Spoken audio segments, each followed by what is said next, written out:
Sometimes it seems like the world is run by chimpanzees, even though some of them might come with college degrees.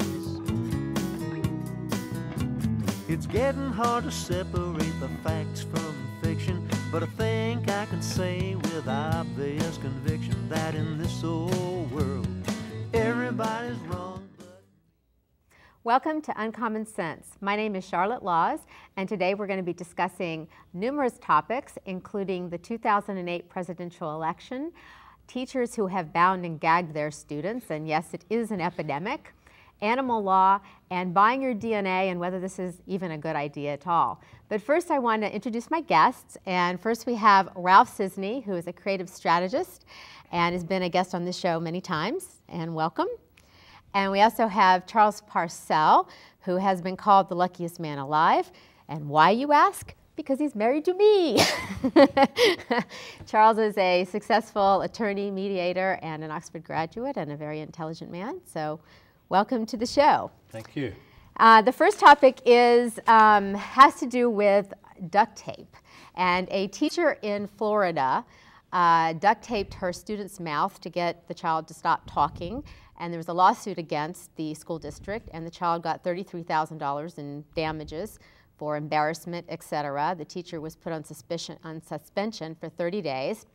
There's another school in Florida where this happened. There's a school in Boston and in Chicago. A teacher duct taped a student to the chair so this student wouldn't get out of the seat. Now, you had some experience with this because you actually represented students in Barstow who had been duct taped by their teacher. Is that right? Yes, it is true. I took a case in Barstow, and the kids had been duct taped. But now I'm in the field of dispute resolution, and I suppose I could regard duct tape as a method of dispute resolution. When I was a schoolboy, I would have welcomed the duct tape method of resolving dispute resolution with my schoolmasters. They used to just beat me with a stick. That also worked from their point of view. They did? They beat you with a stick, really? Oh, yeah. So absolutely. When I was in, did you ever get beaten? in gym class, we actually had a gym teacher. He used a Sparky, which was a spark plug wire. Another one had a paddle that had holes drilled in it to facilitate the speed with which the paddle traveled when it was headed toward your hindquarters. So the duct tape does seem to be kind of like a current trend. But why duct tape? First of all, they shouldn't be touching kids at all. So I don't know where these teachers are getting this, but apparently the overdosing on high fructose corn syrup is causing erratic behavior. I think it's the frustration, because I think teachers are just in a position where the kids are kind of going crazy, and the way the system is, it's kind of this, kids think, oh, I'm in control, the system supports me, I have rights. You know, it's a very different mindset than it was when all of us were kids. And so I think that teachers are more and more frustrated, and they just feel like they've got to do something to control their class, and they don't feel the schools and society is helping them and supporting them, so they have to just do something drastic. I was in trouble a lot when I was in grade school, but the teacher used to send me to the principal's office. I mean, I never got beaten by a female. Apparently the male teachers were more aggressive in my era, but yeah, never bound and gagged though. That's good. I think it's very harsh that you can't touch a child nowadays, because you also can't hug them or in any way have any kind of physical contact. That's true. Very much a reaction to the times, and the fact that if you do duct tape them, that could be a $33,000 bill. It's obviously over the top. Yeah. But even so, things are pretty much out of kilter, and I agree with Ralph. High fructose corn syrup bears a heavy responsibility. Yeah. Well, I mean, the epidemic of obesity, I mean, it's all interrelated. The behavior and the lack of proper nutrition. So. Well, the next topic has to do with China, and they've been sending over some tainted products in the past, and it's a topic that's in the news a lot right now because of the Olympics and the idea of boycotting the Olympics, or etc. There was a book that came out called A Year Without Made in China. This girl spent a year not buying anything made in China, which was extremely difficult. Her coffee machine broke. She couldn't get another coffee machine because they all came from China, so she had to boil her water for a year. She wanted to buy some shoes for her child, and she couldn't find anything affordable, so she finally had to buy a $70 pair of Italian fancy shoes because the inexpensive stores had nothing except Chinese products. And so what do you think about, our whole trade relations and the whole, issue with China? I mean, not only the tainted products, you have, the human rights abuses, you have, what's going on with the government, and you have them having a lot of control over the United States because of money and because of, owning basically a lot of the United States, and our trade is huge with China.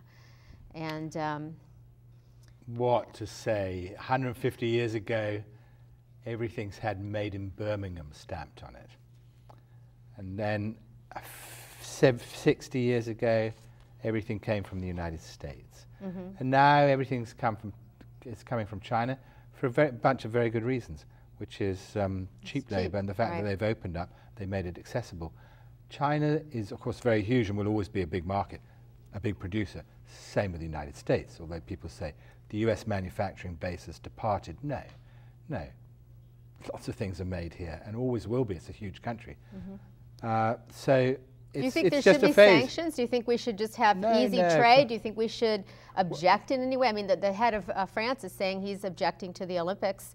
Sarkozy is saying he's objecting, and he's going to object to the Olympics. But Bush is saying he's going to attend, is what I understand. Well, the opening ceremonies is what they're talking about. Right. And I think that the fundamental issue is one of human rights and what they did in Tibet. And I mean, that's an issue that has been sort of swept under the rug, but it also has to do with not just China, but what's going on in Sudan.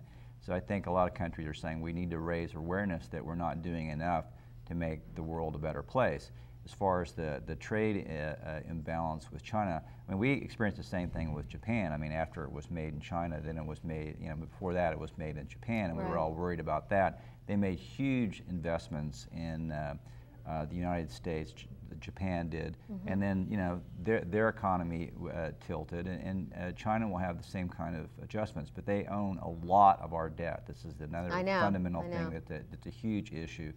And I think the more people that really kind of look at this can make a rational decision. But I mean, like almost all my clients get their products manufactured in China. Yeah. At least. Well, it's our second largest trading partner, and of toys, 80% of the toys that we have come from China. Right, now they do. And they say it saves American consumers something like $600 billion a year. So there's some huge amount of money that we supposedly save. That the retailers make, the people who are employed at Walmart and Target and these other places that sell these products. So there's a huge gain in the distribution and sales of those products.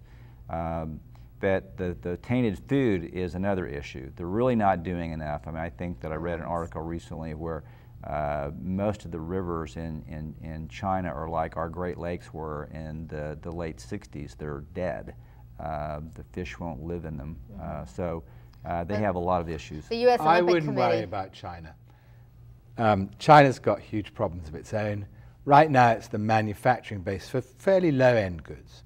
They're not making Boeing aircraft. They're not making the European Airbus. They're not making very high-end stuff, and they're certainly not designing it.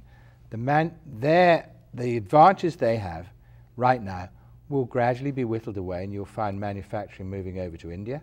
You'll find manufacturing moving to South America, Brazil, very large population, hasn't even been tapped into. Probably you're going to find places you never even think of. How about Nigeria? Huge population. All this thing is going to start to move around the world. China is just the first recipient after Japan of the globalization trend, which, by the way, when you talk about sanctions, this is globalization. It's not going to go away. It's just something that's going to happen. Well, I would like to protest. I mean, I protest the Olympics because of just on because of the killing of the cats. I mean, they're supposedly going to be killing 100,000 cats or more just in preparation for the Olympics. That's what the government's doing right now. Why? Because they want them off the streets because they're going to have the Olympics. So that's what they're doing, going around rounding up cats and killing cats. Well, now you're on an animal rights issue, aren't you? Well, I mean, I just, I object to that. And, that's directly because of the Olympics being held there. So I would say I would not want to participate in the Olympics if it were me. Well, you're not going to participate in the Olympics. But to politicize the Olympic Games is really a stunning disservice to the athletes. They've been training for 4 years. They're at the peak. Well, They need to go and be allowed to compete and not have politics intervene in their chance for Olympic glory. Well, and it's the spirit of it's the spirit of the games, and it is a reason that every 4 years together the world can come together. So I think there's a threshold beyond which we shouldn't. I mean, we boycotted it in what, 1980 or with the 76? Yeah, 76 I think it was. Go back to And there, there are protests. I mean, there's like violence and all sorts of things in Paris and I know, San Francisco. very, No one knows very what's gonna bad, happen. very bad. Let them protest something else other than the Olympic Games. 2,500 years ago, the Greek city-states were constantly at war with each other. I mean, more or less on an annual basis. They'd march out and chop each other down. In the summertime, that's what they did. That was what they used to do. After the crops, were planted. Something to do in the summer. But every 4 years, they gathered together for the games. Right. And that was when the truce occurred. That's how it should be today. Okay. Well, the next topic has to do with, we go from China, bad China, to Putin, bad Putin. Putin actually is, doesn't By the way, China's great. A fantastic. You know what, I am really... It has only 7%. 7% of China is arable land. China's got a lot of problems. We should support them and not have this ridiculous oppositional attitude to the Chinese, great civilization. Very delighted that they're becoming more and more part of the world community. Sorry, I know you have something to say about Russia. I don't feel that way about China. I don't have really warm and fuzzy feelings about China because of everything, from the dog food tainting to Charlotte, the murdering of dogs on the in Chinese the valley. streets last year. You live in Woodland They were Hills. paying owners of dogs 63 cents each to kill their own dog. I don't approve of China, I know, sorry. but you don't have warm and fuzzy feelings about the west side of Los Angeles. Well, it's all the way over the hill. It's a long drive. I know. So as long as the audience knows that. What about the Russians then? Well, no, there was an article about, it has to do with DNA and buying your DNA, which you can actually do for $1,000 on the internet, or you can buy for $99. You can find out what tribe you belong to. And Putin had come out and said that he objected to this because he was worried that biological weapons could somehow be created that would target the Russian people and annihilate 20% of the Russian people. And so that's basically what the article was about, was DNA and whether one should have that opportunity and the problems, the pros and cons with that.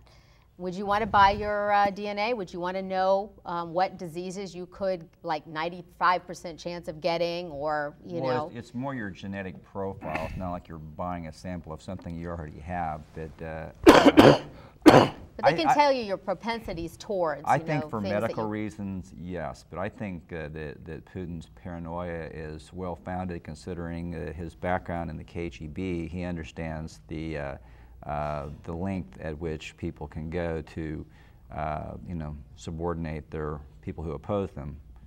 So it's another issue with this too. Is, I mean, you're right. I mean, yeah, I agree with you. But there are also people concerned because of, they do it for health reasons, but they don't want their insurance company to find out, or they don't want their employer to find out, because so they have to secretly, pay for their own test so that no one knows, so that when they find out if there's something bad lurking there, that their insurance company doesn't, drop them, or their employer doesn't fire them. The genetic predispositioning for like cholesterol is like a huge issue. You see ads on TV every day for cholesterol-lowering statins.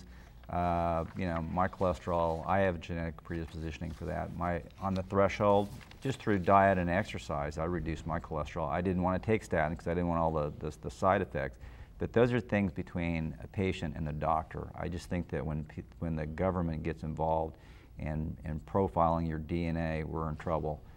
Mm-hmm. So, well, my opinion about DNAing yourself to find out whether you have a propensity to disease, it's about the stupidest thing you could do. Unless, why is it stupid? If that's page 1, unless on page 2 it's, and this is how you cure it. Because to know that you're susceptible but you can do nothing about it is to condemn yourself to a lifetime of worry and concern. But you probably can always do something about it, just by changing your diet, changing exercise, changing something. Oh, well, I have the answer to that too. I'm glad you asked. If you're not exercising, you should change your routine in order to exercise. You don't say, I might have heart disease, therefore I should exercise. Very stupid.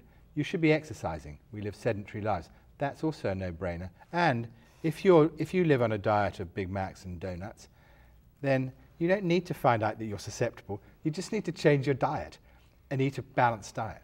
But some people need a trigger. You know, it's like, you know, they need something that's going to push them in that direction. And this could be the trigger. That's all I'm saying. I mean, people hear these words all the time. It doesn't mean they change their behavior. So let's say for an outlay of 25 grand, you can find out that you're going to die. This is, I mean, I can't think of anything more stupid than that. Well, I can actually. Actually, because one of our dogs is not very bright.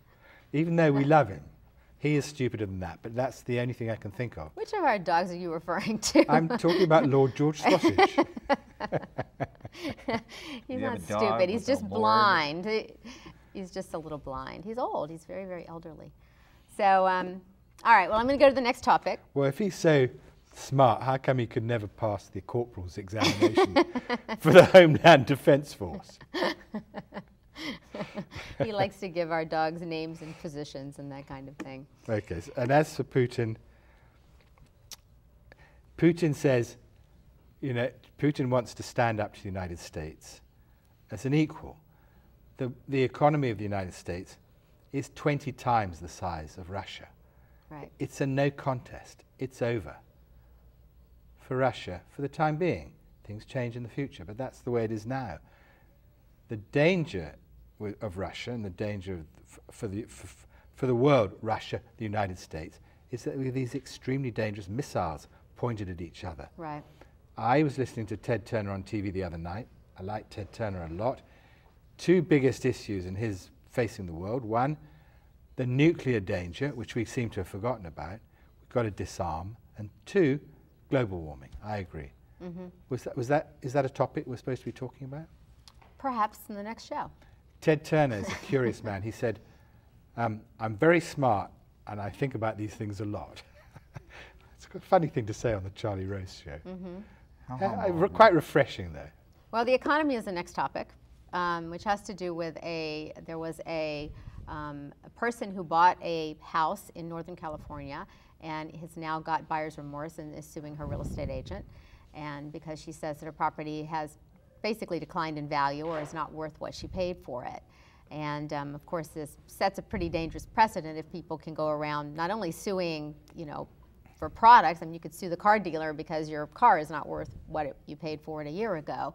But I mean, it's kind of an interesting, you know, and tells a lot about our economic times also, as far as what's going on with the mortgage crisis and, you know, economically the people in this country currently. Appraisers, you know, you'll have, you know, and I'm a real estate agent. I've been a real estate agent for over 20 years. You'll have 3 appraisers come out to a house. And one of my clients, for example, had a house, and one appraiser came in around $600,000, another came in around $700,000, and another came in around $800,000. So there can be huge discrepancies. Wow. And so, you know, really what a house is worth is what a ready, willing, and able buyer will pay. I mean, that's the definition. So when you market your property and somebody shows up with that highest offer, that's what it's worth, period. It's like fish in a market. It's the daily catch at the market price. Yeah. Well, are you telling us what you want us now to repeat back to you, or what's your question? My question is, what do you think about, you know, suing real estate agents for declining value, or, you know, I mean, it's kind of an interesting topic. Was this in Los Angeles? This was in San Francisco, in Northern California. Oh, San Francisco. Well, in the state of California, there are something like 175,000 attorneys licensed to practice, maybe more, but it's around about that, I think. Mm-hmm. So that's California has 30 million people. The entirety of the UK, certainly England and Wales, less than 60 million people, have around about 50,000 lawyers, maybe 60. So you see, there are a lot of lawyers, and there are always silly cases being taken, and this is a silly case because it's going to get thrown out, isn't it? At some point it'll be thrown out. But maybe there's a nuisance value to the case. Maybe the lawyer thinks he can make some money, or she can make some money. But bear this in mind. Lawyers who take losing cases lose money. Most lawyers do their best, most of the time, to take cases that are going to be successful. So I felt the words frivolous lawsuit were about to come out of your mouth, and I wanted to point out to you that frivolous lawsuits are really quite few and far between for that very reason. But they have a lot of publicity value. That's why, you know. They do, and I mean, there are some cases like the McDonald's coffee where they burned their mouth and they won a lot of money. The plaintiff won a lot of money in that particular case. I mean, there are cases that seem frivolous, but yet the plaintiff wins, and maybe there are certain places you don't set a cup of scalding hot coffee, and that woman chose one of them. Right, but she got her money. She got her money's worth. So you know. There is such a thing, because cases go to trial, as a runaway result. Runaway results, yes, make media, but are very few and far between. It's very hard to get a result from 12 skeptical jurors in this day and age. And I know everyone's going to talk about the McDonald coffee case to the end of time, but let me repeat, frivolity is not something that lawyers wish to engage in, because they won't stay in business very long if they do. Right. Or the judges in most of these cases don't go to trial. I mean, they usually settle them right before they even go before a jury. Yeah. Well, it's certainly true that of all the cases that are filed, only about 2% go to trial. Mm-hmm. The rest mostly get settled along the way. Some get dismissed, some get abandoned. That's amazing. I never knew it was such a small percentage. Yeah, That's very amazing. small percentage. Well, the next story has to do with a pop star in Hong Kong named Jackie Chung, who has fired 21 maids in the past 3 years. In fact, he's been banned from hiring any more maids. Apparently, the Philippine consulate, because he gets his maids from the Philippines, which is pretty common, apparently, in Hong Kong, has banned him. His last maid actually is currently in jail for stealing from him. And it is pretty hard sometimes to find a good maid, one must admit.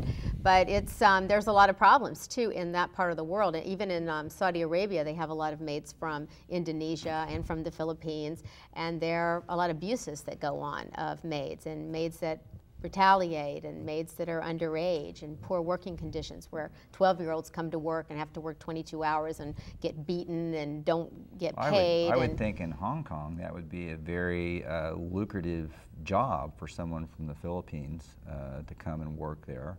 Well, it's a pretty wealthy area, Hong Kong is, so, and the Philippines, I guess, is not. So, yeah, I mean, that's why they all go there. But I assume that these people were screened. I mean, obviously, he has relationship issues. But, I mean, 21 maids, I mean, we've been through how many? At least 6 or 8, I think, in the last year. No, not true at all. What I want to know about this pop star is, what kind of a pop star is he if he personally gets to fire maids? Wouldn't he get his people? His people would do it. You're right. His people he can't be very famous at all. And then he shouldn't even be around. And then his people would be banned from having any maids or firing any maids, and he'd be protected. So the flaw in the story is the word star. I think you're right. I'm going to move to the next topic, animal law, and this is pretty interesting. Animals currently are, as you know, property, so they're really not of much more value legally than a lamp or any other type of property in most respects. However, lately things are changing, and for example, there are 10 states now that allow you to file restraining orders protecting animals, and California actually is one of those states, and in Connecticut, there was a golden retriever, and he lived in a house with a family, and the man's ex-wife, the husband's, the father's ex-wife, was kind of, the family was afraid of this ex-wife, and she had actually kicked the golden retriever, so the judge issued a restraining order and also protected the golden retriever as well as all the other members of the family. And so you have those kinds of things happening. You have all sorts of, endowing pet trusts. There are 40 states where you can leave money to your animal, like Leona Helmsley did. 12 million was the Shih Tzu? Is that what it was? It was a, maybe, I can't Maltese. remember. It was a little dog, a little dog. So you do have, the courts recognizing animals as persons in many cases, and you can get damages, for pain and suffering and that kind of thing related to animals. I have talked to a lot of veterinarians about this, and they don't like the idea of animals no longer being property because they're worried about lawsuits against them. They're worried about against the veterinarians. Yeah, against the veterinarians, and raising their insurance and saying that they're going to have to charge more to for their vet bills and that kind of thing. And I mean, I think it's a fabulous thing for animals to have a higher status, just like corporations are persons. I think animals should be too in a court of law. What do you think? Well, I think pets are precious, but they're in their place. I have a neighbor now that got a new dog, and the dog barks all the time. So that's a nuisance, and I'm friends with the neighbors, but like, what do you do? I mean, their property is annoying me. So I think that people should take care of their pets, but as far as giving them inalienable rights, I think that that's a threshold I don't want to cross. Well, if you can get a restraining order to prevent a human from abusing a dog, certainly you should be able to get a restraining order to prevent a dog abusing a human, as Ralph is being abused by his neighbor's dog. Our dog Shaggy has a restraining order against you. I forgot to tell you. There was a great movie called The Advocate. I don't know if you ever saw that, about an attorney who goes to a small town in medieval France and defends a pig on charges of murder. And actually this was common in the Middle Ages to defend animals against charges like murder. And there was one sort of lawsuit against a colony of beetles back in medieval times. So I think the plague must have been in remission during those times. There should be larger issues to be concerned about. Well, what about the election? I'll go on to the next topic because we are kind of running out of time here. We have the 2008 election, which is pretty exciting, and we have McCain doing his biography tour and talking about his sordid years as a youngster and dating a stripper and all this stuff, as well as his POW days. And we have the good for him. The bowling battle between good. Clinton and Obama. That'll improve McCain's street cred. I know, the regular guy's going to be happy with him. Yeah, we have the Republicans buying up all the domains. That, you know, like ClintonIsBad.com, and you have the Republicans who just bought up everything that possibly could be thought of. So what is your take on the election? We only have about another minute or so, so we'll have to do the rest of the topics on another show. I know, I appreciated your adjective, very exciting, with reference to this election, and I also thought it was very exciting in 07 and very exciting in 06. And I'm not really looking forward to 09, because I think a year, maybe a year and a half will go by without a new election cycle commencing. Mm-hmm. What will we do? Yeah, we'll be bored. Well, I want to thank you both so much, and we are going to we'll take up these topics on a future show, and you'll be here to discuss it. So we hope we brought some uncommon sense into your life, and thanks for joining us, and we'll see you next time. So, yeah, I think that... Sometimes it seems like the world is run by chimpanzees,